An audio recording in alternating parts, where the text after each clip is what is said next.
Hi cooking lovers, welcome to my channel. అందరూ బాగున్నారు కదా. ఈ వీడియోలో పిండి వడియాలు పెట్టబోతున్నానండి. ఎవరైనా ఈజీగా పెట్టేయచ్చండి. ఈ కొలత తెలుసుంటే చాలండి. ఈ పిండి వడియాలు చాలా ఈజీగా పెట్టచ్చు. ఈ వడియాలు రసంలో, సాంబార్లో ఒట్టిగా తినడానికి కూడా బాగుంటాయండి.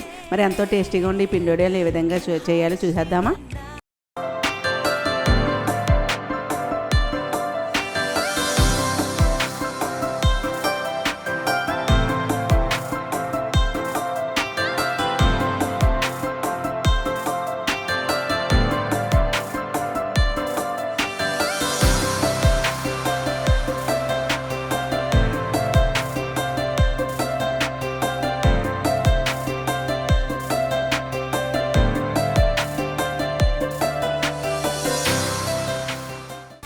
ఈ వడియాలు పెట్టడానికి అల్యూమినియం గిన్నె తీసుకున్నానండి. కొంచెం పెద్దగా ఉన్న గిన్నె, వెడల్పుగా ఉన్న గిన్నె అయినా సరే పర్వాలేదు. ఈ గిన్నె తీసుకున్నానండి. దీంట్లోకి నేను ఒక కళాయితో వడియాలు పెట్టబోతున్నానండి. కళాయి గిన్నెతో, స్టీల్ కళాయితో. ఒక కళాయి పిండికి 8 కళాయిలు వాటర్ తీసుకోవాలండి. 2, 3, 8 లోటాలు తీసుకోవాలండి వాటరు. అలాగే పిండి కూడా కొంచెం మనం మిల్లు పట్టించేటప్పుడే లైట్గా బరగ్గా ఉండాలండి. వడియాలు బాగుంటాయి. మనం ఏదైనా లోట అయినా, గ్లాస్ అయినా ఏదైనా సరే కొలత తీసుకుంటే దానికి 8 వంతులు వాటర్ వేసుకోవాలండి. 1 వంతు పిండి వేసుకోవాలి. ఇందులోకి పచ్చిమిర్చి 20-25 పచ్చిమిర్చి తీసుకున్నానండి. కారాన్ని బట్టి తీసుకోండి. ఈ పచ్చిమిర్చిని మిక్సీ జార్లో వేసి కొంచెం కోర్సుగా గ్రైండ్ చేయాలి. బాగా మెత్తగా పేస్ట్లో అవసరం లేదండి. లైట్గా కోర్సుగా గ్రైండ్ చేస్తే చాలు.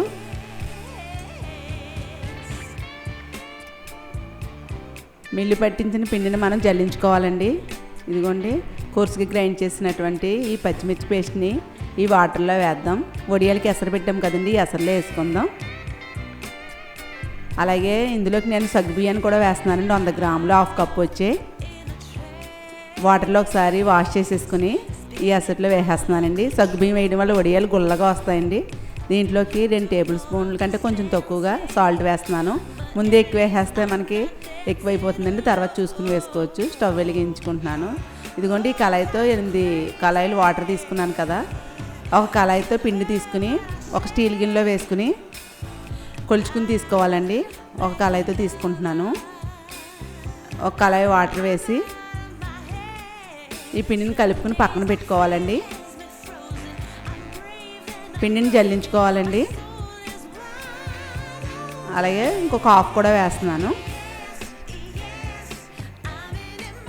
ఇదిగోండి, ఇలా ఎసరు మరిగేటప్పుడు మనం బాగా మరగాలి. మరిగేటప్పుడు ఈ కలిపి పక్కన పెట్టుకుని పిండిని వేయాలండి.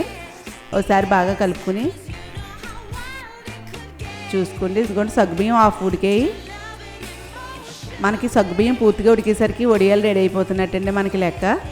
ఇదిగోండి, ఇందులోకి మనం వాటర్లో నానబెట్టినటువంటి బియ్యం పిండి ఉంది కదండి, ఈ పిండిని కూడా వేసుకుని కలుపుకోవాలి.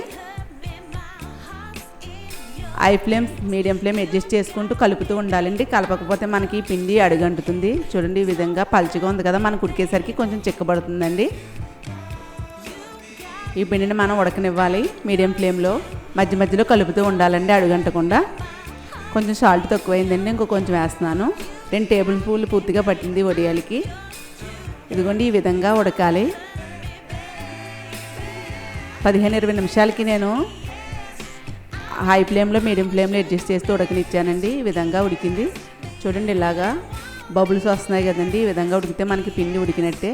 చూడండి, ఇందాక గరిటెతో తీసినప్పుడు పలుచగా ఉంది, ఇప్పుడు కొంచెం చిక్కబడింది కదా. ఇప్పుడు స్టవ్ ఆఫ్ చేసేసి మనం ఎండలో వడియాలు పెట్టేసుకోవడమండి. ఒక మంచం మీద కాటన్ శారీ ఒకటి వేసుకుని, కాటన్ క్లాత్ మీద అయితేనే మనకి వడియాలు బాగా వస్తాయండి. ఈ కాటన్ క్లాత్ వేసి ఈ పిండిని ఒకసారి బాగా కలుపుకొని ఒక స్టీల్ గిన్నెలోకి తీసుకుని కొద్ది కొద్దిగా తీసుకుని వడియాల్లో వేసుకోవాలి. ఈ క్లాత్ మీద గుంటకరితో వేసుకోవాలండి. ఈ విధంగా దగ్గరగా వేసినా పర్వాలేదండి. ఇవి అంటుకున్నా పర్వాలేదు, మనకి తీసేటప్పుడు వచ్చేస్తాయి పిండి వడియాలు. ఈ విధంగా ఈ క్లాత్ మీద వేసుకోవాలండి.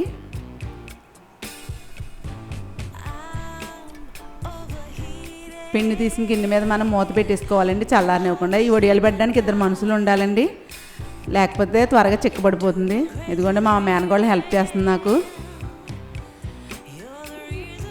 ఈ విధంగా త్వరగా పెట్టేయాలండి వడియాల్ని, లేకపోతే చల్లారిందంటే చెక్కబడిపోతుంది. వడియాలు పలచగా ఉంటేనే బాగుంటుందండి గుల్లగానే. ఒక్కరోజుకే వడియాలు చూడండి బాగా ఎండిపోయి, ఎండ బాగుంటే ఒకరోజుకి ఎండిపోతాయండి. అసలు క్లాత్ మీద వడియాలు కనిపించట్లేదు చూసారా. ఇలా పలచగా అయితే బాగుంటుందండి, బాగా పలచగాని కాదు మందంగా కాదు, ఈ విధంగా అయితే వడియాలు బాగుంటాయండి. అదే మీకు కొంచెం ఇంకా దలసరిగా రావాలంటే 1/2 కప్ వాటర్ని తగ్గించండి. ఈ వడియాల క్లాత్ని ఇలా మడిచి దీని మీద వాటర్ చల్లుకుని మనం వడియాలను తీసేసుకోవాలి.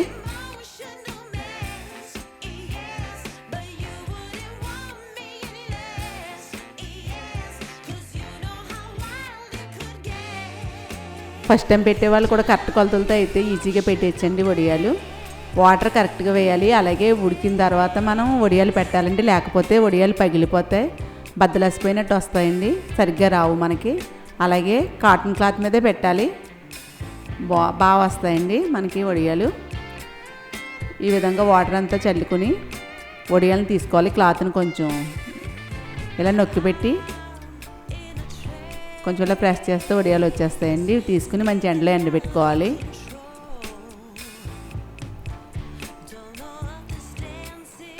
బాగా ఎండబెట్టుకుని మనం మధ్యలో ఎండబెట్టుకుంటుంటే 1 ఇయర్ ఉంటాయండి వడియాలు, పిండి వడియాలు. ఈ విధంగా వడియాలన్నీ కూడా తీసేసుకుందాం. ఇలా అంటుకున్న వడియాలు మనం ఇలా విడ తీసేసుకోవచ్చండి, మనకి పెట్టేటప్పుడు అంటుకున్నా పర్వాలేదు. ఇలా పలుచగా ఉంటే మనకు ఆయిల్ కూడా ఎక్కువ లాగదండి, బాగా గుల్లగా కూడా వస్తాయి.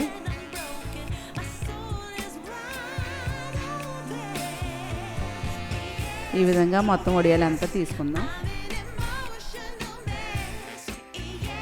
ఈ విధంగా తీసిన వడియాలని ఎండలో మనం ఎండనివ్వాలండి. ఒక క్లాత్ వేసుకుని ఎండలో విడివిడిగా దూరంగా ఎండనివ్వాలి. 2 రోజులు ఎండబెట్టిన వడియాలండి ఇవి. ఈ విధంగా బాగా ఎండేయండి. ఇవి ఒక డబ్బాలో వేసుకుని మనం స్టోర్ చేసుకోవచ్చు.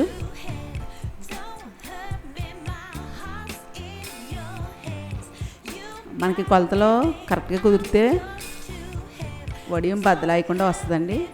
ఇప్పుడు వడియాలను వేయించుదాం. స్టవ్ వెలిగించి పాన్ పెట్టుకుని ఆయిల్ వేసుకుని ఆయిల్ బాగా మరిగాక వడియాలు వేయించుదామండి. ఈ వడియాలు సాంబార్లోకి రసంలోకి చాలా బాగుంటాయి. అలాగే పిల్లలు ఊసిపోయినప్పుడు కూడా వేయించి ఇచ్చేస్తే తినేస్తారండి. బియ్యం పిండే కాబట్టి పిల్లలకి త్వరగా డైజెషన్ అది అవుతుంది, ఏ ప్రాబ్లం ఉండదు, చాలా ఇష్టంగా తింటారండి. మరి ఈ వడియాలని మీరు కూడా పెట్టండి. ఏ విధంగా కుదిరిందో నాకు కామెంట్ చేయండి. ఈ వీడియో నచ్చితే లైక్ చేయండి, షేర్ చేయండి. మరిన్ని వీడియోల కోసం నా ఛానల్ సబ్స్క్రైబ్ చేయండి, బెల్ ఐకాన్ని యాక్టివేట్ చేయండి. నెక్స్ట్ వీడియోలో కలుసుకుందాం.